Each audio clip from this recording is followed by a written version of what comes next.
Okay, there we are. So here we are at the Quran exhibition.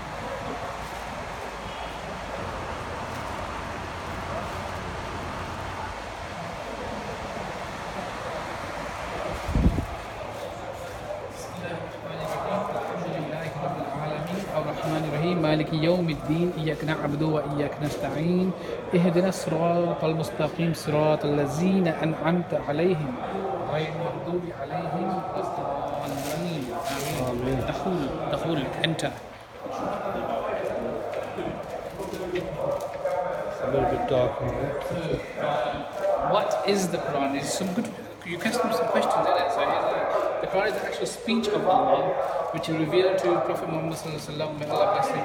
Both its word and meaning are miraculous nature. Reciting or reading is considered an act of worship, and its reach is in mutawatir transmission from its first surah. The last transmission of mutawatir is reported by such a large number of people that they could all not be mistaken or forged a lie. Right. So it's actually the words of Allah.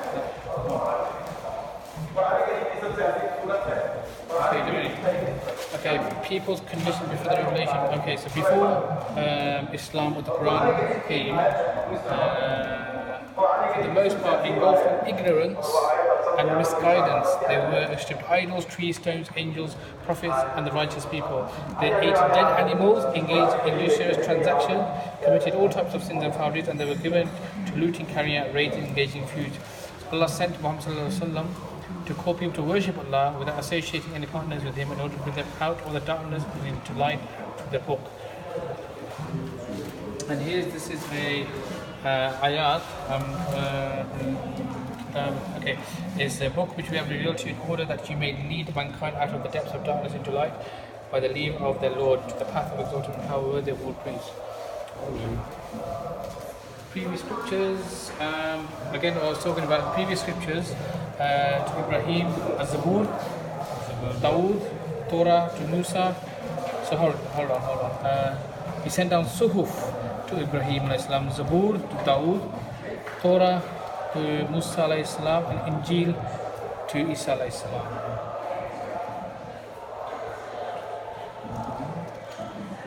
Right. So they're the books that came beforehand. Virtues of the Quran are known as numerous virtues to guide people in the right path. Mercy depends upon its listeners. It has healing for people. It will intercede for those who read it and recite it. There is a saying that, if you memorize Yasin, if you memorize it and it's in your heart, when you pass away and if it's still with you, before Allah throws you in the fire, if He does, Yasin, Allah's not going to throw the Quran in the fire, is He? If that Yasin is with you or any surah of the Quran is with you, that surah will intercede for you and say, you're throwing him in the fire, but I am with him. How can you throw me in the fire? For that reason, Allah will say that surah will save you from the fire. Amen.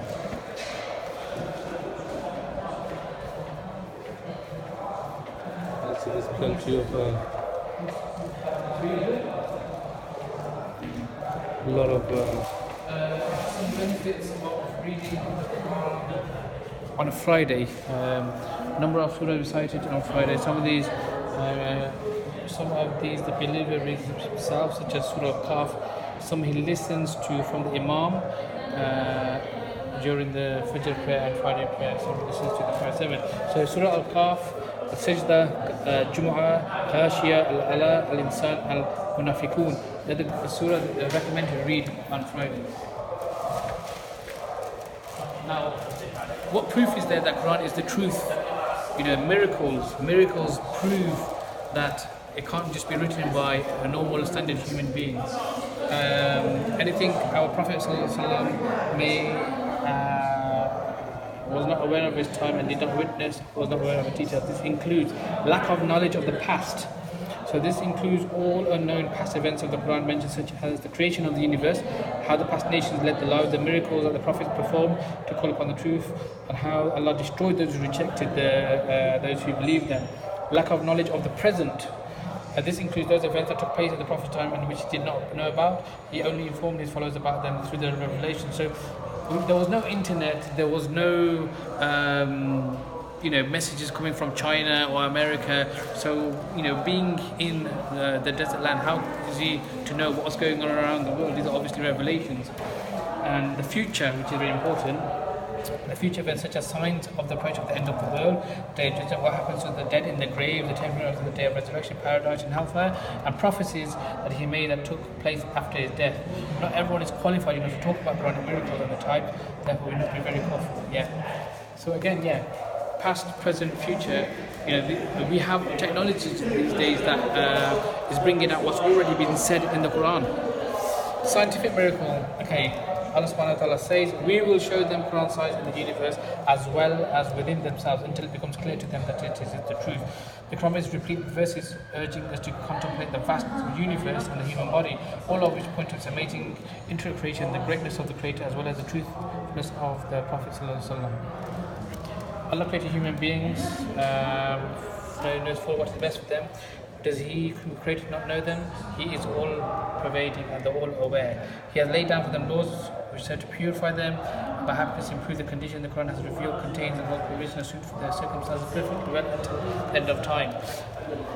Things like honey, certain cures for certain diseases, they're written in the Quran. There's a verse of that honey is the medicine for the belly of the man. Now science shows how beneficial it is. Arrow the name for the high level of intellectual mastery and eloquent self-assurance. For this reason, the Prophet's greatest miracle of the Quran was of this type, which he recited from despite being illiterate, addressing the Prophet. May Allah subhanahu. If you're not able to read any book before this, nor did you write down any with your hand, if you had done so, the followers' falsehood would have been caused to doubt it. It's basically saying that there's no way the Prophet ﷺ could have made up the Quran. He didn't know how to read, he didn't know how to write.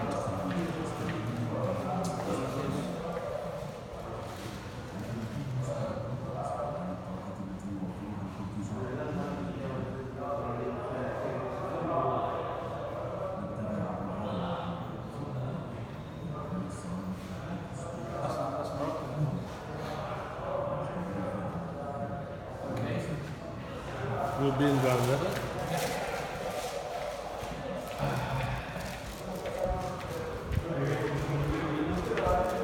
How we read the Quran today is not really how it was written. You can see the text, how It's dark in there. but the text, it wasn't written in, I think the original Arabic is called Farsi. And then the Turkish have made it easy for us to read with the alphabets. Virtues for the Prophet, may Allah be blessed with him. Alhamdulillah Rabbil Alameen is indeed the 7 often repeated verses in the Great Quran. Surah Al-Baqarah, Abu Huraira, may Allah be pleased with him, narrated that the Prophet ﷺ, do not turn your houses into graveyards. Satan runs away from the houses in which Surah Al-Baqarah is recited. There you go. Virtues of Surah Al-Mulk. Sallallahu said there is a surah in the Quran containing 30 ayat which kept interceding for man until his sins were forgiven. This surah, blessed is he who has hand in the dominion. Surah Ikhlas, Qul Huwa Allah. It is difficult for any one of you to recite 1/3 of the Quran in one night. The companion says, how could one recite 1/3 of the Quran in one night? He said, He is Allah one. It's equivalent to 1/3 of the Quran. There you go. Then you got Surah Al-Falaq and Surah Al-Nas. Uqba ibn Amir radiallahu anha. Do you not know that tonight some verses were revealed to me, the like of which has never been seen before? They say, I seek refuge with the Lord of daybreak, and I say receive the Lord of mankind. So the 4 quls basically. Ayatul Kursi, a lot of people's favourite. The Messenger of Allah sallallahu alaihi wasallam, which verse of the Book of Allah do you know is the greatest? Abu Mundir. Allah and His Messenger replied, he asked again, O Abu Mundir, which verse of Allah do you know is the greatest? I recited Ayatul Kursi. Allah, there is no God but He, the living, the self-subsiding. The Prophet, may Allah bless him and grant him peace, gently patted on my chest with his hand in approval, that may knowledge, delight and benefit you. Okay, so last two verses of Surah Al-Baqarah, which are Surah Al-Baqarah last two verses. If anyone recites the last two verses of Surah Al-Baqarah at night, it will be sufficient for him. Surah Al-Kahf. If anyone learns by heart the first 10 verses of Surah Al-Kahf, you will be protected from the false Messiah, the Dajjal. Oh, really? So you can see, you know, a lot of people will not be able to read this kind of Arabic here.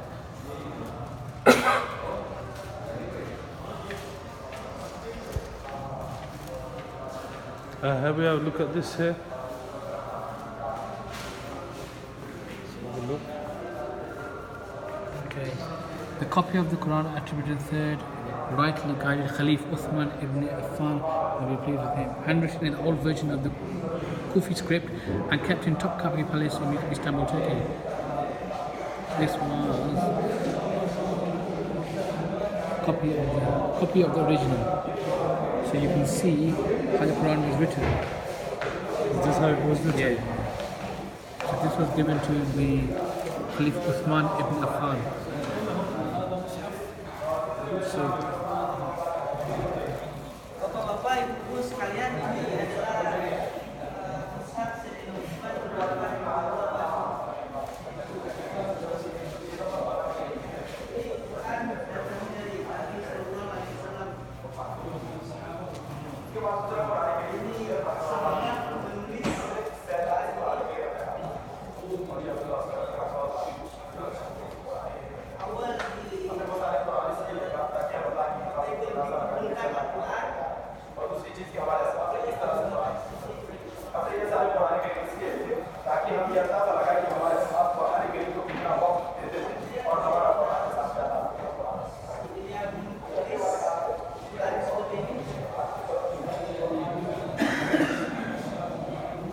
What do I have here, Sheikh Habab?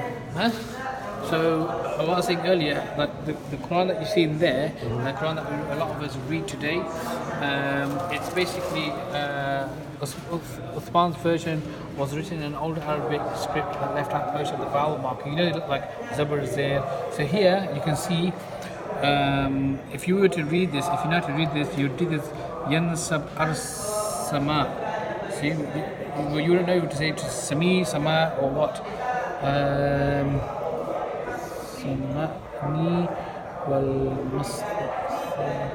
It's very hard to read, but it's big.